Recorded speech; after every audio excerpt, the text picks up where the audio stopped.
मूलाधारमा स्थित पार्वती शक्ति कुण्डलिनी शक्ति जब साधनाको माध्यमबाट चक्रहरूमा यात्रा गर्दै सहस्रार यानी कि यहाँ पुगेर शिवसँग मिलन हुन्छ, त्यतिखेर के घटित हुन्छ त भन्दाखेरि योग घटित हुन्छ, कैवल्य घटित हुन्छ, मोक्ष घटित हुन्छ, ज्ञान घटित हुन्छ, बोधिसत्व घटित हुन्छ।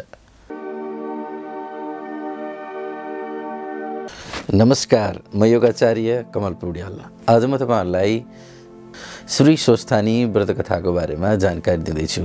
र यो श्री स्वस्थानी किन सुनिन्छ? नेपाली समाजमा श्री स्वस्थानीको प्रचलन निकै नै व्यापक रूपमा रहेको छ। घर घरमा श्री स्वस्थानी माताको स्थापना भएको छ। घर घरमा सबैले एकत्रित भएर खाना खाइसकेपछि रात्रिकालीन समयमा श्री स्वस्थानी व्रत कथा सुन्नुहुन्छ।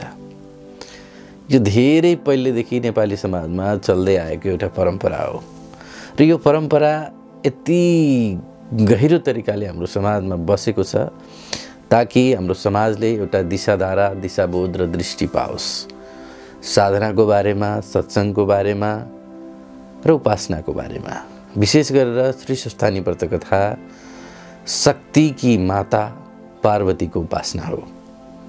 पार्वती सँगसँगै शिवको उपासना हो र यहाँ एक किसिमले हामीले सोच्यौं भने प्रकृति र पुरुषको उपासना हो।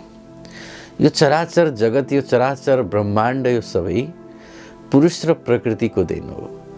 पुरुष र प्रकृति भएनन् भने हामी चलायमान हुन सक्दैनौं र हामीभित्र पुरुष र प्रकृति विद्यमान छन्। हाम्रो सो स्थानमै प्रकृति पनि छ, पुरुष पनि छ।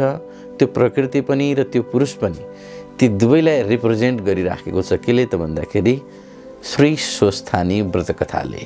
यो माघ महिनाभरि हामी श्री स्वस्थानी व्रत कथा सुन्छौं। यसमा हामी देवीको उपासना गर्छौं, यानी कि पार्वतीको उपासना गर्छौं र शिवको उपासना गर्छौं। विशेष गरेर महिलाहरूले पति परमेश्वर पाऊँ भनेर उपासना गर्नुहुन्छ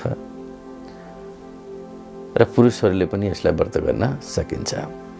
विशेष गरेर यसको महत्त्व के रहेको छ भने शिव उपासनासँग यसलाई जोडिन्छ। शिव सो स्थानमा रहेका शिव र सो स्थानमा भएकी देवी, सो स्थानमा भएको शिव र सो स्थानमा भएकी पार्वती शक्ति। अब त्यो सो स्थान भनेको के हो हामीले बुझ्न आवश्यक छ। सो भनेको आफ्नै ठाउँमा बसेको देवी देवतालाई सम्झिने पर्व। अब आफ्नै स्थानमा कुन कुन देवी देवता बसेका छन्? अलिकति शिव उपासना, शक्ति उपासना तन्त्रसँग जोडिन्छ र तन्त्रसँग जोड्दाखेरि तन्त्रले के भन्छ त भन्दाखेरि कुण्डलिनी शिव तत्त्वलाई चाहिँ मान्दछ तन्त्रले। र तन्त्रले के पनि भन्छ त भन्दाखेरि शिव र शक्तिको मिलन नै योग हो। मूलाधारमा स्थित पार्वती शक्ति कुण्डलिनी शक्ति जब साधनाको माध्यमबाट चक्रहरूमा यात्रा गर्दै सहस्रार यानी कि यहाँ पुगेर शिवसँग मिलन हुन्छ, त्यतिखेर के घटित हुन्छ त भन्दाखेरि योग घटित हुन्छ, कैवल्य घटित हुन्छ, मोक्ष घटित हुन्छ, ज्ञान घटित हुन्छ, बोधिसत्व घटित हुन्छ।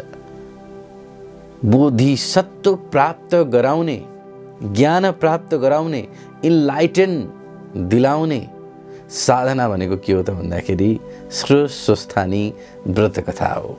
तर कालान्तरमा यसलाई बढी मात्रामा हामीले कर्मकाण्डी बनायौं। कर्मकाण्डी हुँदै गयो, मान्छेहरूले यसलाई कर्मकाण्डको रूपमा मात्रै धारण गर्न थाले। यसभित्रको साधकीय तत्त्व, यसभित्रको ज्ञान पक्ष, यसभित्रको चाहिँ उपासना पक्ष, यसभित्रको चाहिँ एकदमै त्यो ऊर्जाशील शक्ति आर्जन गर्ने जुन तत्त्व छ त्यो चाहिँ क्षीण हुँदै गयो हाम्रो समाजमा। बढी मात्रामा चाहिँ कर्मकाण्ड यसमा चाहिँ हाबी भयो र कालान्तरमा तपाईले आजभोलि देख्न सक्नुहुन्छ कतिपयले चाहिँ श्री स्वस्थानी व्रत कथाको जुन विधि व्यवस्था रहेको छ यसप्रति नै मान्छेहरूले प्रश्न चिन्ह खडा गरिरहेका छन्। यसलाई परिमार्जन गर्नुपर्छ भन्छन्। कसैले चाहिँ यो नारीको लागि चाहिँ सुटेबल भएन भन्ने खालका चाहिँ प्रश्नहरू धेरै आइरहन्छन्। यसमा के मात्रको कमी म देख्छु भने हाम्रो अध्ययन अनुसन्धान र त्यसभित्रको वास्तविक तत्त्व चिन्तनतिर हामी नगएर बाहिरी पक्ष जुन बाह्य पक्षहरू रहेका छन् ती बाह्य पक्षहरूमा मात्रै हाम्रो ध्यान केन्द्रित भएको कारणले गर्दाखेरि चाहिँ हामीलाई त्यस्तो लागेको हो। यद्यपि श्री स्वस्थानी व्रत कथा आफैमा अत्यधिक वैज्ञानिक र अत्यधिक साधनामय विधि हो। साधनामय एउटा संस्कार हो, हाम्रो समाजमा बसेको संस्कार हो, जुन संस्कारलाई हामीले यदि पालन गऱ्यौँ भने त्यसले चाहिँ के गर्छ त भन्दाखेरि हाम्रो चेतनाको विकास गर्छ। प्रथमतः श्री स्वस्थानी व्रत कथाले के विकास गर्छ त भन्दाखेरि चेतनाको विकास गर्छ। चेतना सँगसँगै तपाईँको बुद्धिको विकास गर्छ। बुद्धि सँगसँगै तपाईँको स्वास्थ्य, तपाईँको कस्तो स्वास्थ्य हुनुपर्ने, तपाईँको कस्तो चरित्र हुनुपर्छ, तपाईँको जीवन व्यवस्थापन कसरी हुनुपर्छ, जीवनका चाहिँ उकालो ओह्रालो अप्ठ्यारो घाम छायाहरूमा चाहिँ हामीले कसरी आफूलाई चाहिँ ढाल्ने, कसरी व्यवस्थित गर्ने भन्ने खालको जुन एउटा जीवनशैलीको अध्यायहरू छन्, जीवनशैलीका जुन पाठहरू छन्, ती सम्पूर्ण चाहिँ तपाईँले श्री स्वस्थानी व्रत कथाको माध्यमबाट चाहिँ थाहा पाउन सक्नुहुन्छ।